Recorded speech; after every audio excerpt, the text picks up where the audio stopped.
تواصل وحدات من الجيش والقوات المسلحة تقدمها في حي جوبر، وتستعيد عشرات الكتل من الأبنية السكنية، وتقضي على أعداد كبيرة من الإرهابيين، وتدمر عددا من الأنفاق، مستخدمة قذائف خاصة بتدمير الأنفاق على أعماق كبيرة.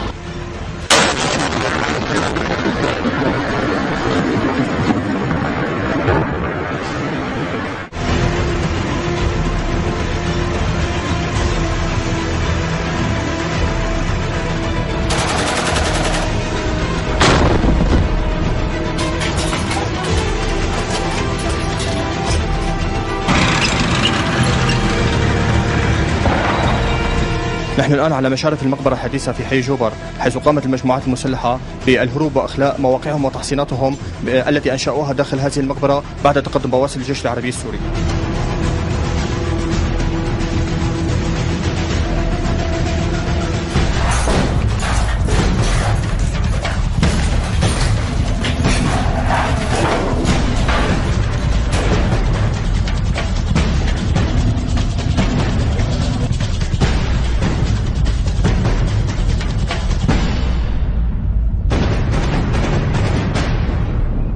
كما نشاهد هنا أحد الأنفاق التي حفرته المجموعات الإرهابية المسلحة في حي جوبر، كانت تستخدمه للاحتماء من ضربات الجيش العربي السوري وكممر للسيارات والآليات التي كانت تستخدمها هذه المجموعة.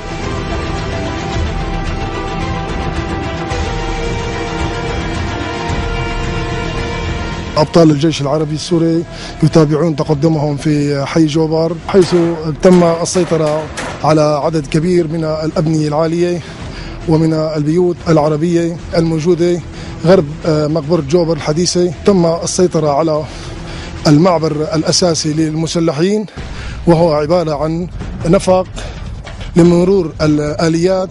أيضا هناك عدة أنفاق بين الأبنية العربية والمنازل الموجودة، حيث يتم بين كل بناء وبناء هناك نفق يصل بينهم.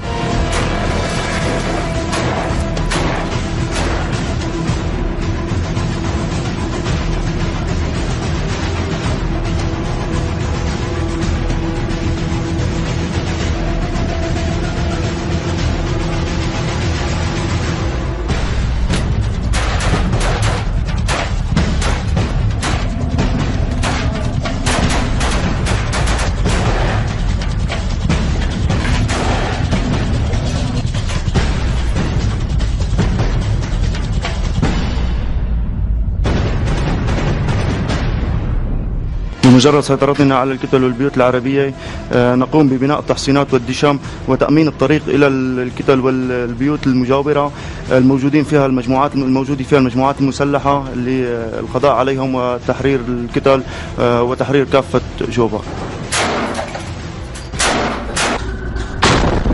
هكذا هم رجال الجيش العربي السوري، دماءهم رخيصة في سبيل الوطن، لأن الوطن هو عرضهم، فهيهات أن يملوا أو يتعبوا، وهيهات أن يقبلوا عن النصر بديلا.